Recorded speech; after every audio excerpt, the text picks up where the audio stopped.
I want to summarize what we talked about previously. Basically, it's God has created men and women different. That men pay more attention to tasks, to doing things, and women, God created them to have stronger feelings of love and care, and they want relationship. They want communication. They want the husband to listen and talk with her, and the husband generally doesn't want to talk about feelings and family things. Very often, husbands don't want to talk about those things. If a man talk with another man, he would talk about activities, things they do. They don't talk much about feelings. But women want to talk about feelings. Women want people to feel her feelings. And she would have feelings. She would be more aware of her feelings when there are problems in a family, like if the husband doesn't listen to her, if the children don't listen to her, or if there is heavy work in the home, she would feel unhappy. She would have feelings, responses of feeling in her heart. And then she wants to talk about those feelings. She wants to say, oh, I feel unhappy, I have pressure. And or she wants to talk about how to solve the problem of the family. But many husbands may not have interest to listen to those little things. He would think, well, you can handle it. You don't have to worry about people. We don't have to feel unhappy. Because for men, when they face difficult things, generally men would neglect their feelings. That is the general tendency. They would say, forget about that person. Don't think about that person. Turn away from that person. I don't want to talk to that person. He would just neglect the other person, neglect the feeling. And he might, when he is very unhappy, he just want to do something to forget about what happened. This is what men generally do. So men, when they talk to each other, don't generally talk about the feelings. They don't generally talk about, oh, I'm unhappy about these things. They generally just talk about doing something. God created them differently for some reasons. For the reason that the woman would build up the relationship in the home. The woman cares about the feeling of the family members. She loves the family members. She wants to have family members to have more love and listening and talking. And so she expects there will be romance in a marriage. That, for men, after I marry you, I bring you money from my work. I come home to eat every day. I do the things I need to do. Then I'm loving you. So for many men, they think that they do the necessary things. I'm loving you. They think that doing things is loving. So many men will say, I earn money for you for years. That is loving you. Now that is true to a certain extent. But women and children like the men to talk to them more, to listen to them more, to care about their feelings, to care about what they face, not just earning money for the home. And if the husband would pay attention to the wife and talk about, listen to her and respond to her, to care about her feelings, not just to say, don't think about it, but to say, oh, I know you are feeling unhappy. I know it's difficult for you to face that problem. Let's face it together. Let's think about how we can handle the problem. And responding to her feelings. I know you're feeling hurt, and touch her and say, I know you're feeling unhappy. I care about you. I want to bring comfort to you. And so say things to show that he cares about her feeling. And then the wife would be happy. If the wife is happy with the husband, she will want to do things to make the husband happy also. But if the wife is not happy, some people describe, then she's like a pressure cooker. pressure cooker, that the pressure inside is getting higher and higher until one day it explodes. So for many wives, they are keeping a lot of pressure. They're unhappy. They want to talk about it. For the man, if he's unhappy, he wants to go to sleep. He wants to do something, and then he will forget about the pressure. And then for the woman, she wants the husband to talk about it. And then if the husband doesn't talk about it, she will become very unhappy, and the pressure will get higher and higher until one day she will explode and yell at the husband, "You never listen to me. You don't talk to me. I don't know what you think about, and you don't know what I'm thinking about. You don't care about the family." So she would blow up. And then the more she will feel dissatisfied with the marriage, the more she will nag, the more she will complain. For a woman, when she's unhappy, it's natural for her to complain. Now for a man too, he would complain too. But the man would complain for different reasons. Generally, the man would complain because he said, the wife nags me, the wife is emotional, so I'm unhappy because you do these things. The men generally don't complain because the wife doesn't talk to him, tell him her feelings, and he doesn't complain that the wife doesn't listen to him talk about his feelings. Generally, the man doesn't complain about those things. He wants to complain about the wife being so emotional and complaining and nagging. So the more they are dissatisfied with each other, the more they dislike one another, and then the marriage would have a crisis. So it's better to always care about each other. It's like in dating. It's like in early dating. In early dating, generally the man will listen to the woman because at that time the woman doesn't complain that much. She would talk about a lot of things in her family, and then it doesn't carry any negative tone against the man.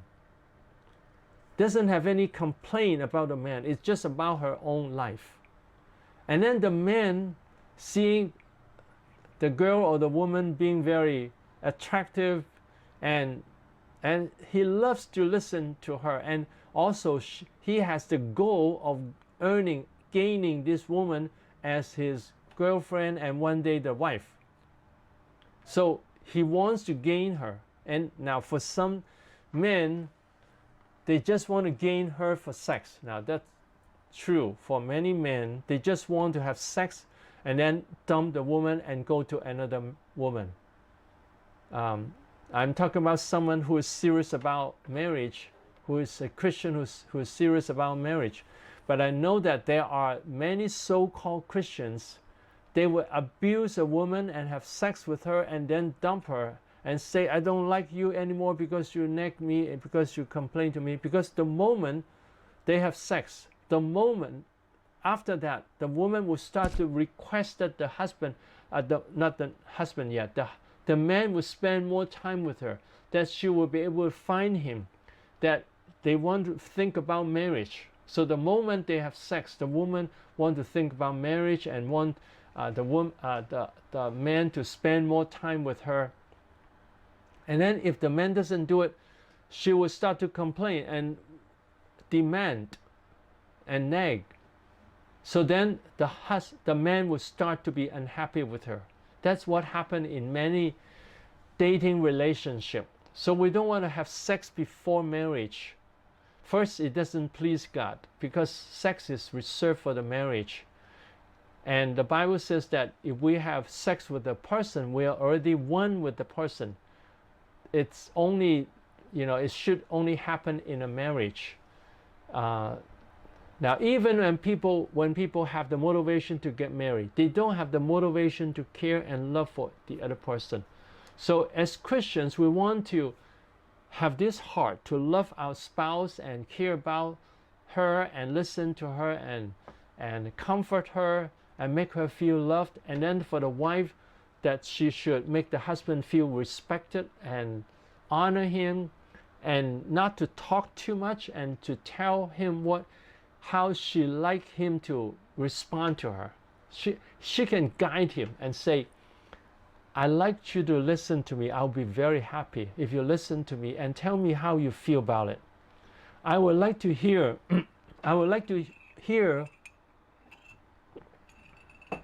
what is in your heart, so I understand you more. So many women too like to know the women want the comfort and from the husband, and then the husband want the respect. If the wife respect the husband and not to talk too much, and if she want to communicate, she want to communicate not with heavy emotions. When she talks with heavy emotions, then the husband will feel frustrated. So it's better that she can talk to him gently and say, I'd like you to understand my feelings, and I will be very happy if you listen to me and respond to me. Is that fine? And then if the husband does respond to her, she will say, I appreciate very much. I'm very happy you respond to me today. Now, it's very important to appreciate each other. Many people take it for granted.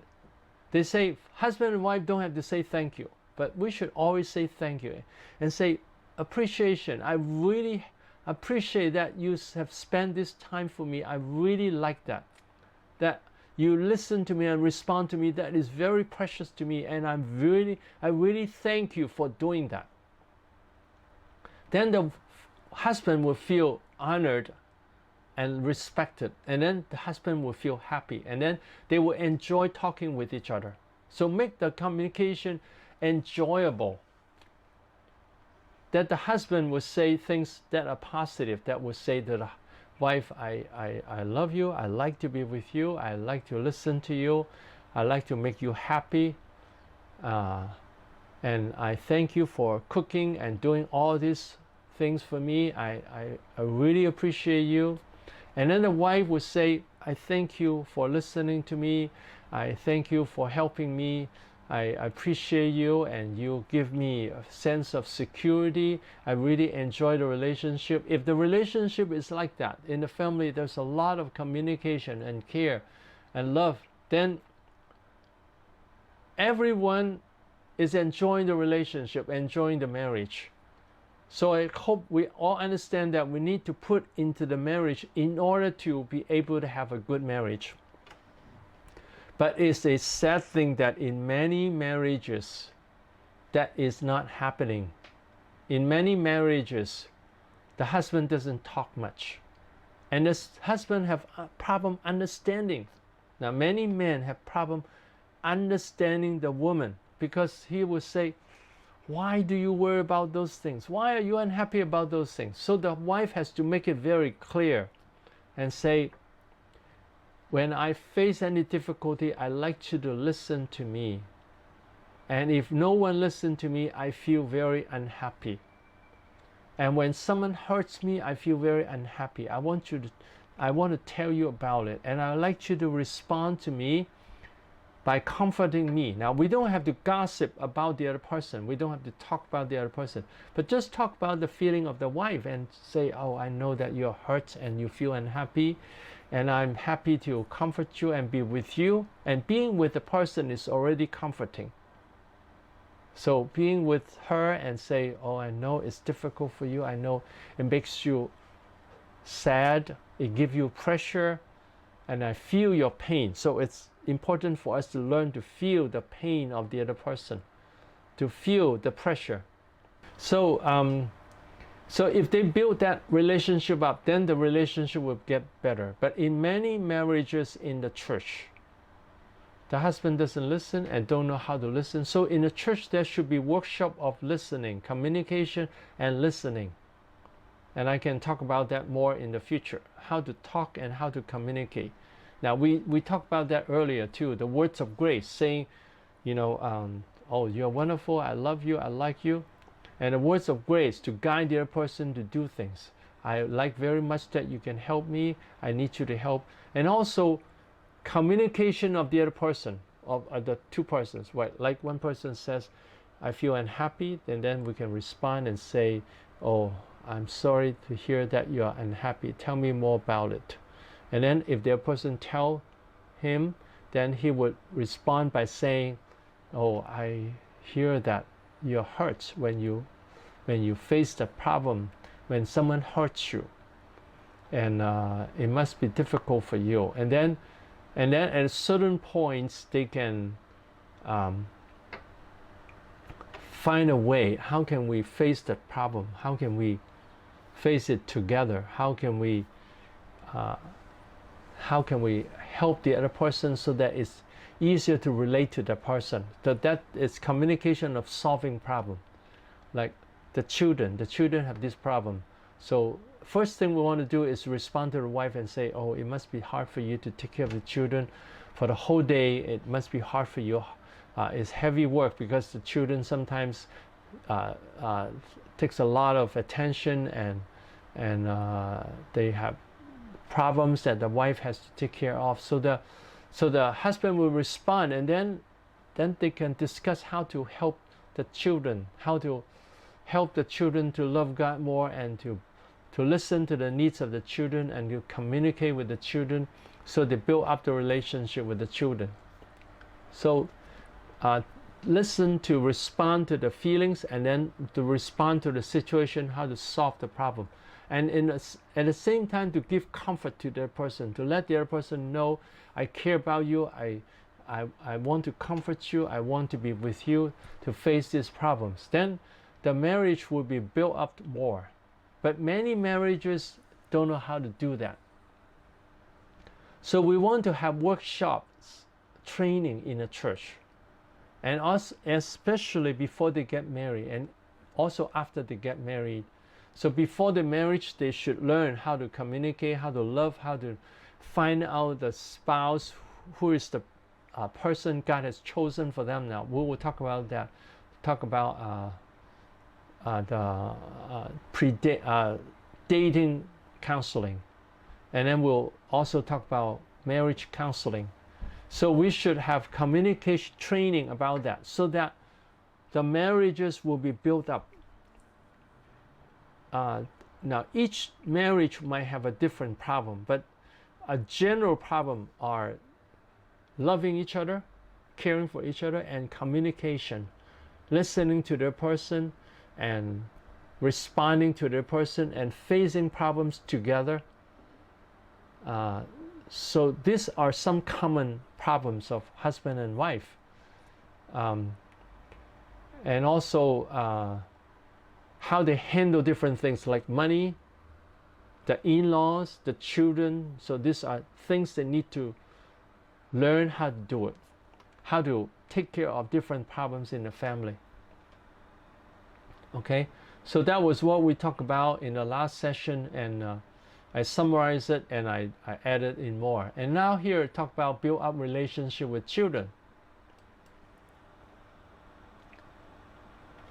Set a good example to our children. 1 Peter 5:3.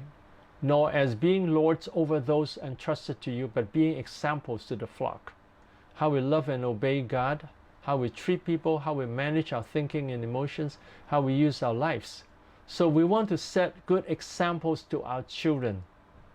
When we love and obey God, and how we treat each other, love each other, and manage our thinking and emotions, that we want to have positive thinking all the time. We want to be saying God loves us, our life is precious, our life has goals, I want to use my life for God, I want to glorify God, I want to bless people. These are positive thinking.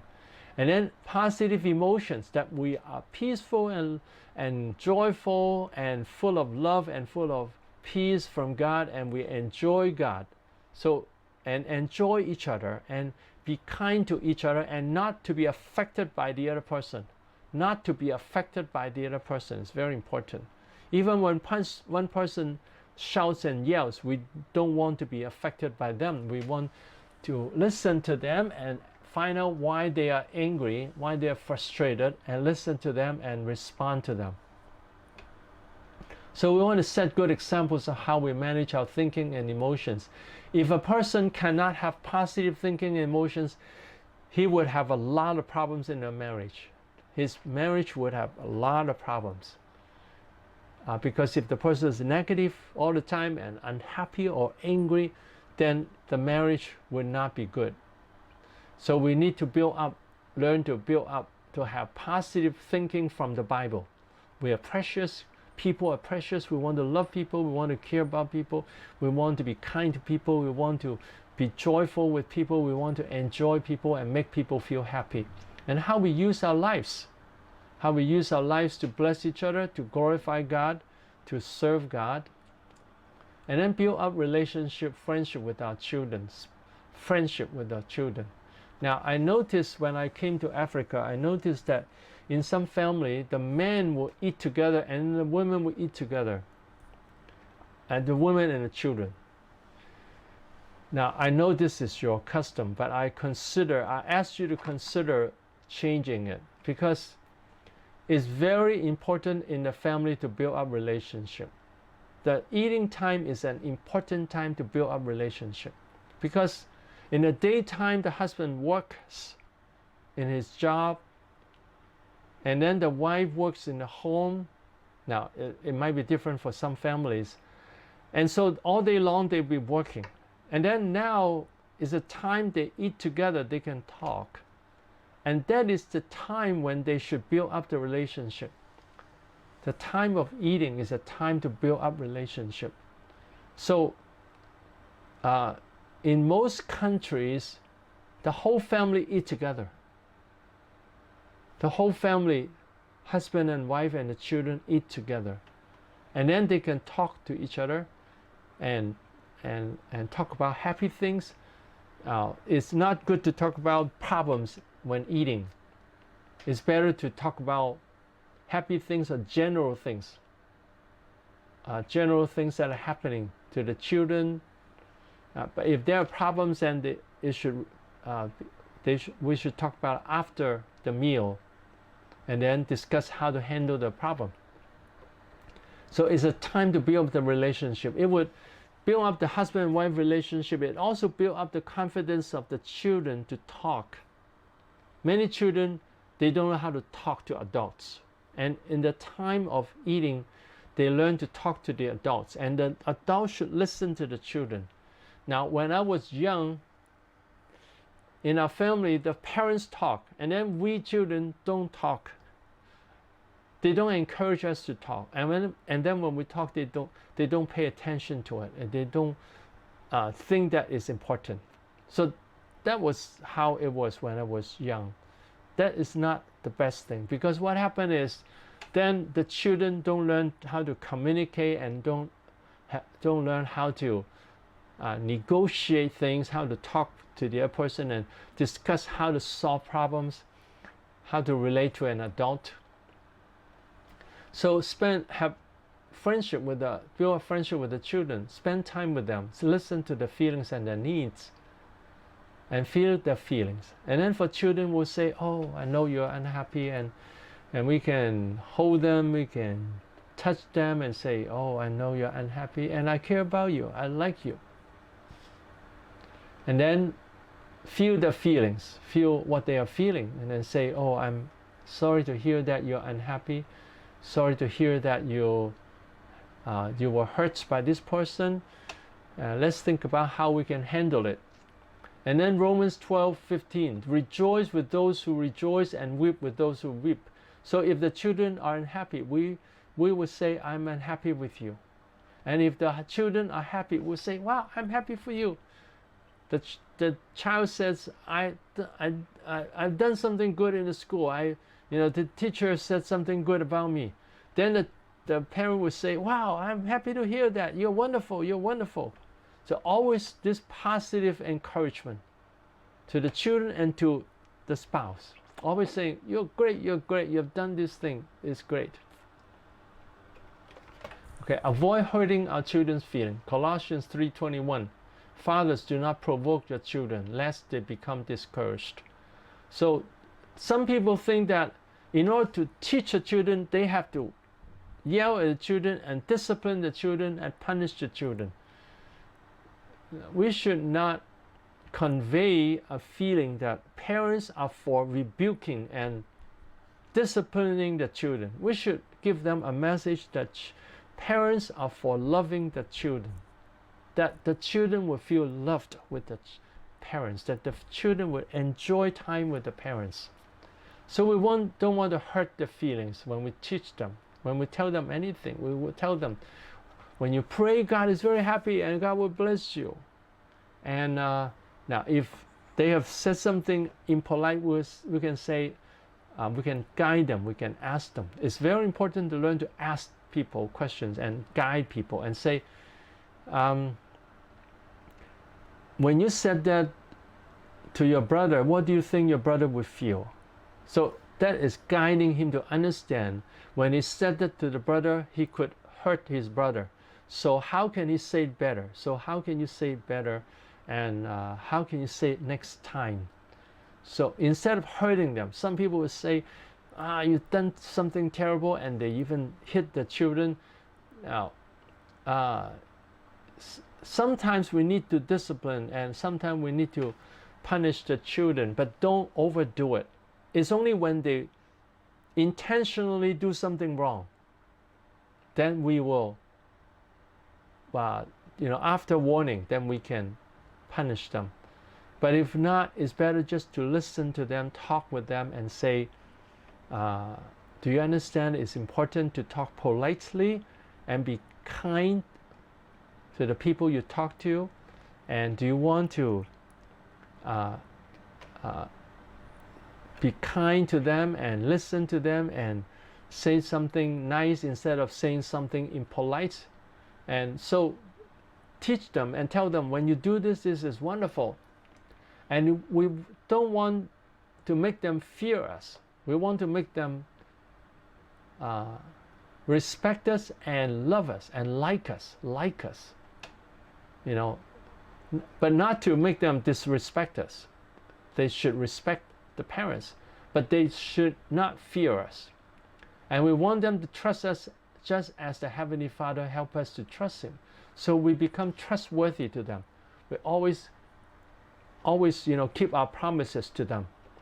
And how to communicate with the children. Treat them with love and respect. Build up a trusting relationship with them. And do not provoke the children lest they become discouraged. Appreciate their strengths, and when they've done something good, say, wow, wonderful, wonderful, wonderful. Help them to trust us and love them, respect them, so that they will respect us and love us. And appreciate their strengths and guide them to treasure themselves. You are precious. You are an important person. God likes you and I like you. You will become a great person in the future. So help them to treasure. Guide them to treasure themselves and guide them to experience God. So pray for them. Lay hand on them to experience the presence of God. To experience the peace of God. To ask them, did you feel anything when I prayed for you? Did you feel the presence of God? And guide them to have hope in life. That they look for something good in their life. They know that something good is going to happen. When they follow God, God will going to bless them. So they hope, they wait for the blessings of God and the guidance of God. Guide them to make the best of their life. You can do great things for God and for people. You can be blessed by God and you can bless other people and teach them how to do it, and we do it themselves so that they can see us doing it.